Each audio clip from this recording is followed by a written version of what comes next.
Hey, what's up, everybody? Bdf 44 coming at you with another video. All right, so went to see the social worker, sat down with Emily. She was very nice. Found out that there may be some transportation stuff that may be able to help me with my day-to-day and what I have going on. According to her, they will pay for your transportation to and from these therapy sessions that I have with Lydia. I don't ever have to pay for that. And they may be willing, depending on how generous they're feeling, according to her, pay for some of my Ubering back and forth between the motel and the hotel. So that would save me about somewhere around $35 a week, or $35 every month rather, when I do that every 3 weeks, not having to pay for that. So that was the bit of information I thought was very valuable for me. It also got me set up for weight program, Section 8 weight program, so it wasn't bad. It was good. I was able to get in there on time. We got another appointment on the 31st,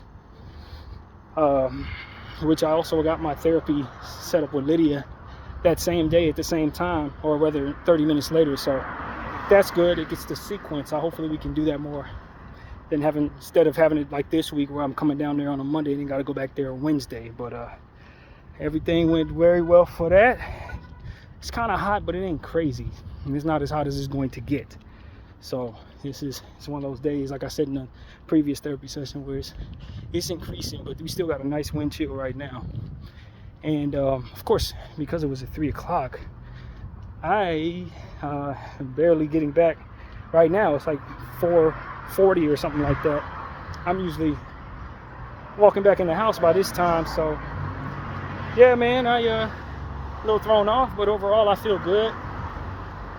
It's good to get some exercise. Feeling a little mentally lazy about doing my Hunter's Blue workout today. I didn't do it yesterday either, so I don't know. I'm just trying to psych myself into getting my stem where it needs to be mentally, because it's just a lazy day. But the good thing is I had something to do that forced me out on a lazy day. So the exercise that I ultimately would be avoiding being lazy is happening right now. I'm walking in the sun, sweating. So this is really good for me. I kind of appreciate being forced out of the house. So yeah, man, this is the final week of this contract. We're going to be doing the motel thing on Sunday to Monday. Already reserved and paid for the motel on Sunday. I've learned when you have weekends come around, if you got to reserve motels or anything like that, the sooner the better. Now, weekdays, if it's not a holiday, you could probably get away with same days reservations, or 2 days, 3 days ahead reservation. You should be fine. But to secure it a week in advance was what I've learned will secure whatever room you're trying to get. So given the fact that I had the cash in hand yesterday, at the same time, right after I paid off the room, I reserved the motel for next Sunday, so I won't have any trouble having that be done already. And that's how I did it last time. I was pleased. So this time I made sure I did it right away. And they give you an option of whether or not you want to pay for it, or if you'd rather wait to pay for it. I'm like, nah, take it out of there now. Get that out of there while the money's there. Get it out of my hands, just in case anything weird happens. That's already secure. So this last time, I think it was a weekend where I may have had a little trouble reserving my room, and I do not want to go back to Ridgeway, which is where I think Ridgeway's ahead of me from where I'm at right now. It might be a block away or something. I think we're about to approach it. I'm not sure. I might have passed it already, but yeah, it's back there actually. But I don't want to be there anymore because the check-in hour is like 3 o'clock, and then you get there like 12:30. In the summertime, you're gonna be sitting there for like 2 hours in the heat, and that is something that I'm going to avoid if I can this summer. I'm not gonna let that happen. So yeah, the other place don't know how that problem in Sun Valley, so that is where I prefer to be, at the La Casa. So yeah, man, everything is going well in my personal situation based on that stuff. Today's the 7th, so all of my stuff should be replenished as it pertains to benefits and stuff like that. Today's the day it replenishes. I didn't check, I didn't do any shopping, so fingers crossed everything went well for this month. and should be in money. So that's good news as well. And that's about as much as I want to say about myself. But yeah, man. So as I was talking about a little earlier, this Epstein situation, essentially what the government wants to tell us is that this man killed himself for no damn reason. If you want to look at it that way, you have every right to look at it that way. If everything's the way the government exactly said it was, they didn't have any evidence against this guy. He killed himself for no damn reason. That's essentially what the government is trying to tell us. That the list didn't exist. He killed himself in prison, so terrified of something. They didn't have any evidence. Apparently, he's exonerated from everything. He'd probably be let out of court today, based on what it is they're saying.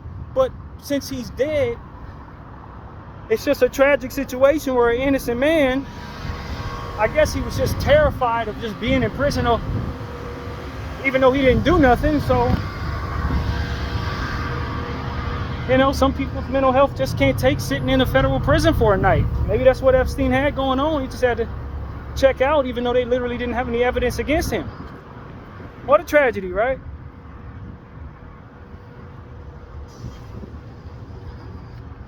Yeah. And that's basically the running joke running around here, is essentially this man was so terrified of being caught, apparently for nothing, according to our American government, that he would kill his damn self rather than face a day in court when they ain't have any evidence at all.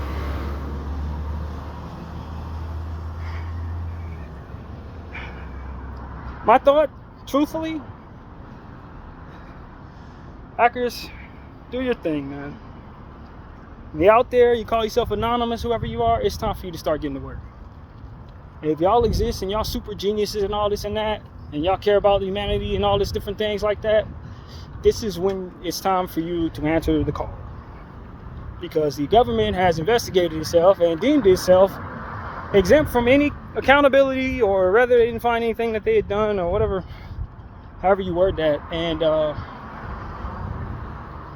there's no adult in the room.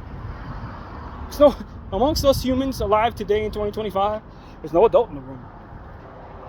You got the kids running to school, man.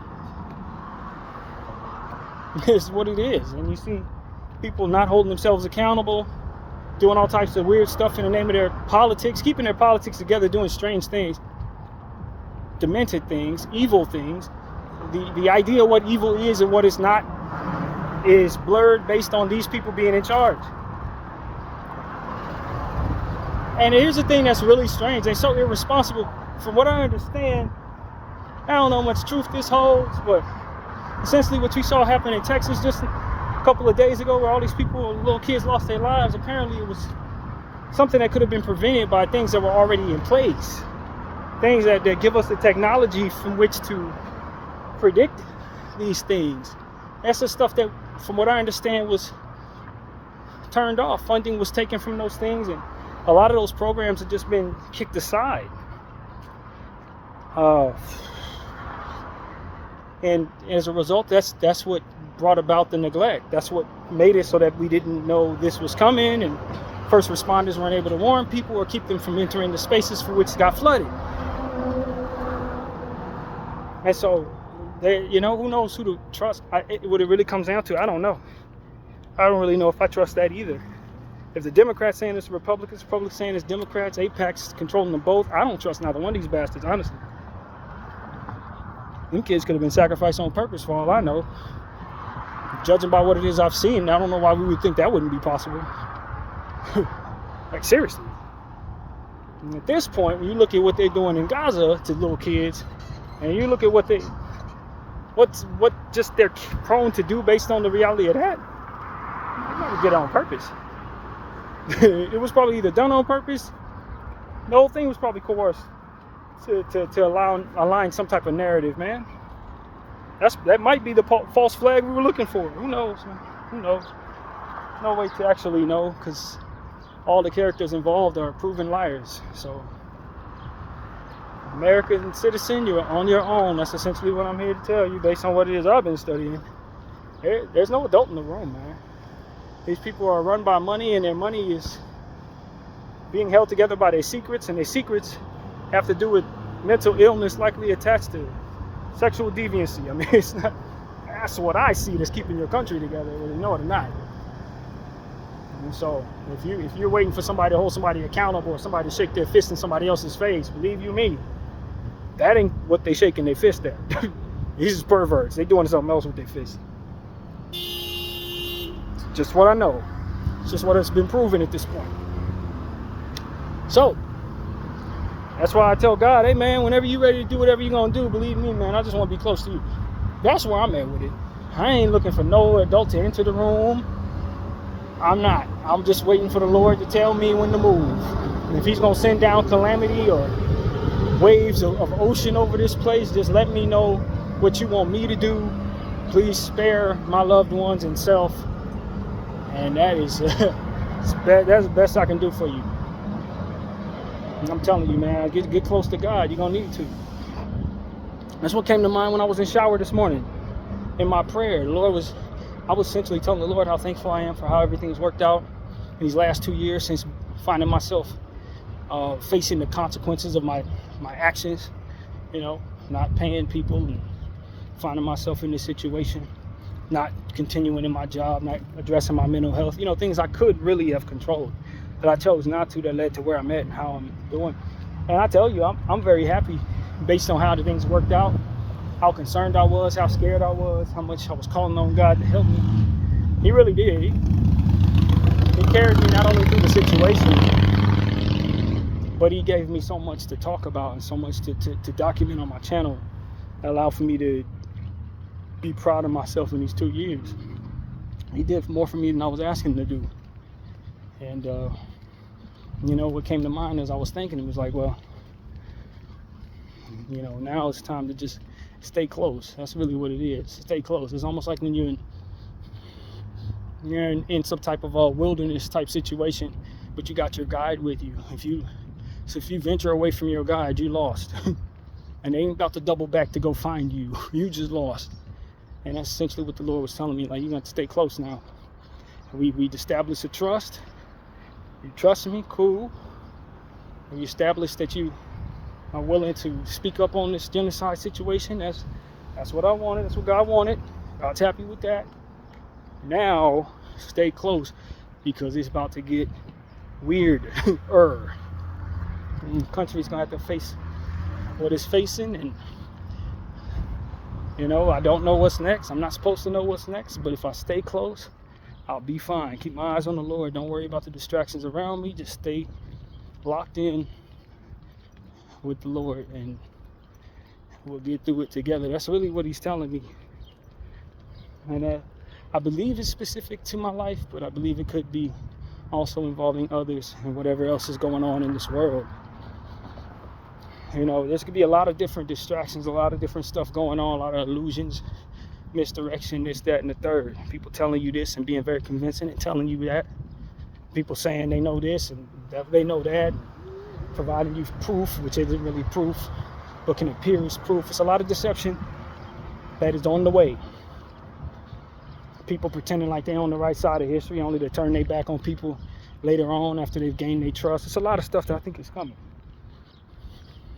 Read the energy properly, and the best way to do that is keep your closeness with God. Stay close to him, you'll see what most cannot. Stay close to him, you'll avoid the pitfalls that are meant for most to fall into. Stay close to him, and he'll help you through whatever it is that you ain't gonna be able to avoid, whatever it may be. But stay close to him. And it's the only chance you got. And so that's what he's telling me. That's what I'm believing. And yeah, that's ultimately what I'm telling all of y'all, man. Stay close to God, please. If you follow me, you believe in what I'm talking about in any way, shape, or form, you ain't gotta listen to my words and let that be enough, man. You gotta go into your own spaces and establish that closeness to the same thing that I'm coming to you with, telling you, hey, God Abraham, that's the guy. That's the guide. That's the one who's gonna get you through this, man. That's the one who's gonna get you through this. Because, and for those of us who are watching this in the future, still relevant. Whatever's coming for you, or whatever's got going on in your life, whatever the future holds, That's the only way you're going to get through it too. You can watch this 300 years from now. That's going to be the same story. I can tell you that right now. You may know the history of what it is I have to go through. They ain't changed what it is I have to say to you. Same thing. Whatever it is that you're going through, you don't need to get close to God to get through it. To avoid whatever the pitfalls or the fog or the terror or whatever the hell's in your life, whatever is going on. Personal circumstances, bigger than you circumstances. Hell, just to survive a paper cut, whatever it is, and get through it. You're going to need that relationship with the God of Abraham. And I've been calling him that lately because I just have come to understand that everybody thinks to a degree that people who call on God are always talking to the same entity. But what I've come to understand that there are a lot of people who are speaking to Satan when they call on God, and they call him God. That's what I've come to see. Not just understand, but like witness. I'm watching them. I'm watching people. They are calling on Satan. They're calling on who we call the enemy, the loser of things, the deceiver. That's who they serve. And we need to understand that when they say God told us to do this, God promised us this, God chose us for this, and we are to destroy these people or destroy that or shun them or shun that, they are not talking about the God of Abraham. This is what I've come to understand. And then, the antagonists in our day, that is what's going on. But I'm willing to bet humankind is going to do that again in the future, well down the line from where I'm at. Long when I'm in my grave, bones and gone, they're still going to be doing that stupid stuff there. They're still going to be doing that. They're going to be saying, God told us this. God said that. And it is God who we serve. The problem is, they're not talking about that Abraham's God. They're not talking about that dude. They're not talking about the one who actually created all of this and means well and all of this different thing. No. They're talking about his enemy. And they're going to keep calling him God. And they're going to want you to believe that they're talking about who you call God. And they're going to tell you that you are disobeying God by not following what it is that they tell you to do. Which is technically, by way of who it is they're speaking to, true. Because by who they call their God, you're definitely disobeying that God. So it's the only bit of truth they can tell you is that you're disobeying who they call God by not doing whatever it is they tell you to do. The problem is, they don't serve the God that you serve. If you're looking for things to be better, actual improvement, nah, they serve the guy who's an eraser. The guy who's looking to destroy, annoy, deceive, and achieve nothing good. Go ahead, my friend. You go. Thank you. All right. They don't want nothing good with that person they're dealing with. And if I learn anything in this life, man, you got to know your relationship with God is what's key. Because if you don't have a relationship with God, you're susceptible to believing that you're supposed to follow anyone that tells you they follow God. I follow God. I pray to him and he told me to steal your shoes. Well, the God I serve is not going to tell you to steal somebody's shoes. The God of Abraham ain't going to tell you to steal no one's shoes. He's going to tell you that you can either live without your shoes, where to find shoes, how to earn shoes, how to make shoes. You understand what I'm saying? He ain't going to tell you to take shoes from anyone else, and unless, far be it from me to limit him, unless he tells you to. As to which you will know it's not attached to any sin, because he's not going to coerce you into sin. He's going to tell you that person is going to be willing to give you your shoes. He will give them to you. Just go over there, ask him for the shoes, he'll give them to you. If that's what he wants to do. For the sake of not limiting God, but he ain't going to tell you to bop somebody over the head and take the shoes. He's not going to do that. He's not going to do that. And so what I'm telling you is, if you have a relationship with God, the God of Abraham, the one that Muhammad serves, the one that provided Jesus to the world, if you have a relationship with the God of Abraham, then he's going to find a very amicable, safe, honorable way for you to have shoes. That's what he's going to do. That's his way. And so I want to tell all of y'all, man, if you have a relationship with God, can't nobody lie to you about that. Can't nobody lie to you about that. Can't nobody tell you, well, I spoke to God and God told me that you're supposed to knock people over the head and snatch their shoes because they bad people and they don't deserve to have shoes, and it's incumbent upon us to take the shoes from them. Like, there's a lot of people who run around this earth today in the name of who they call God, doing things like that to the maximum, and are deeply, deeply confused, or so they want us to think they are, about why it is that we can't go along with that. That devilish confusion is tricky because you don't really know who believes what. Some people believe that they are doing wrong, other people believe they're doing right, and are following what it is that they've been taught. But at the end of the day, if God told you to do wrong, that wasn't the God that we serve. God told you to hurt somebody or neglect somebody or cheat somebody or lie to somebody, it ain't the God of Abraham. Because I'm looking at what people are saying and paying attention to what's being revealed to us, and that's the problem right there. You got people who are believing the lies. They think that they're following the God of Abraham when they're actually following his enemy. In the name of Christianity. Well, the devil's a liar. So of course he's going to want you to do horrible things in the name of Christ.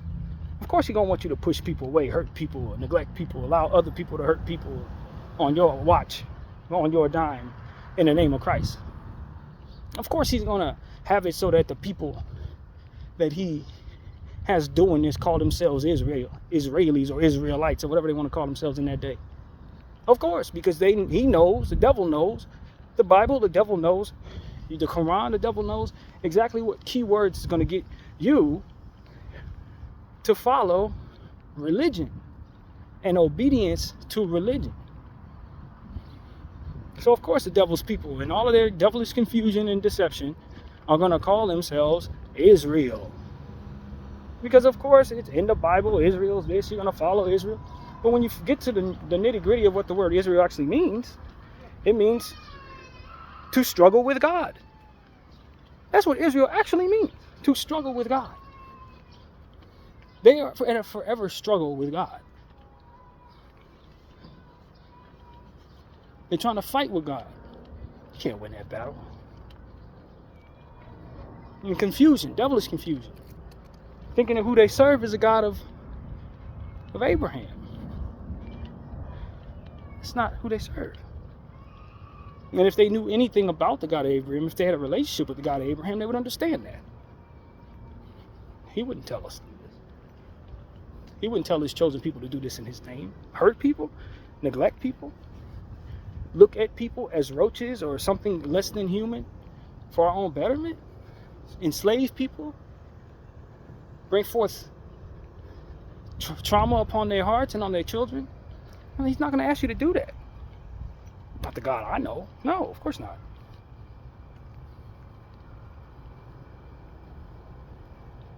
And that's where I think the rest of us onlookers and people who don't know God, don't know of a God other than to watch people who believe in God and learn whether or not to trust him or not. And everything they do has to do with trusting people and trusting themselves, which is empty. It's empty in nature. Very empty. It's very empty. It doesn't hold much weight. People end up running into walls, trusting themselves and trusting people. You got to have a relationship with something greater than yourself, and you got to make sure that whom you think is greater is actually greater, not less than. The enemy is an eraser. By very definition, he's less than. He's always looking to coerce people into spaces where they have less or doing less, doing worse. He's an eraser. He's a negative. He's a minus. He's a walking minus. There's nothing that comes of him but less. And the more you come to understand that, the more you can read his energy. He's a liar. He's a cheat. He don't stand on nothing. He ain't looking for the building of his own legacy or anyone else's. Everybody who works for him, he turns on. Anybody who believes in him, he lies to. And he relishes an opportunity to torture the world, especially those who support him and love him the most. He's an eraser. He's a negative. He's a walking minus sign. So if it has something to do with doing some minus stuff, like hurting people or belittling people or torturing people or taking from people or bringing forth energy that makes people want to take you out, hating on people, pushing people away for their differences, not reading their energy, but looking at doctrine and saying, okay, they don't belong here because the doctrine says. Did you read their energy? Are they good people? Are they bad people? Are they trying? Who cares? The doctrine tells us what to do. That's what a lot of people are on. I'm telling you, the doctrine, it says in the book that a lot of the evilest of people are reading that they have a right to do horrible things because they were born. It's about for the sake of their breathing that they're able to do horrible things to other people. So if you were raised with the doctrine they were given, then you're going to follow that. I just want people to understand that's not. The relationship is the most important part. The Lord will lead you toward His word. He'll lead you toward His word. But if you're looking to follow words and people, and you're not looking to have a connection with the spiritual, with the actual Spirit of God, you're looking for people's, what's the word? Alignment. I'm looking for a specific word. Approval is the word. You're looking for people's approval and not the approval of the God of Abraham. Believe you me, it's empty. Looking for your own approval, it's empty. That's a spiral into deception. And you're going to be working for the eraser in no time, believe me. You don't mean nothing good for nobody. And the older I get, the more I live, the more I watch others live and make mistakes, the more I realize he's always going to engage in deception, the enemy is. The eraser, the minus sign, is always going to engage in some type of lie. He's going to always try to use some type of symbolism that he believes you'll trust to get you to be in his crosshairs, essentially, which is going to feel like his loving arms for a time, but it ain't really that. And that's what I'm here to tell all of y'all, man. Have a relationship with the living God. Have a relationship with Christ. Have a relationship, if you're a believer in the Muslim faith, same God. Same God, I've learned that. Same God. But it's about the works of goodness and the relationship with the living Christ that I believe is going to lead you to your best detector of mess, so to speak. That's what I've learned as a Christian, though I don't really like religious stuff. I'm not a full believer in Christianity as it pertains to a religion, but as it pertains to a relationship with the living Christ, an entity that if you call, he will respond.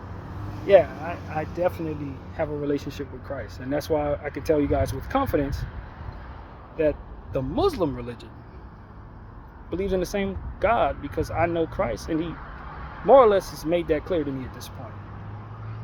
And so that's why I tell y'all, man, don't worry about the religious aspect of it. If you don't know Jesus Christ, I'm sure he will allow someone who knows him to introduce y'all, and y'all be cool from there. But the most important thing is to know his dad. That's what I've learned. His dad. The God of Abraham. You know the God of Abraham. You know of love. You know of giving. You know of plus.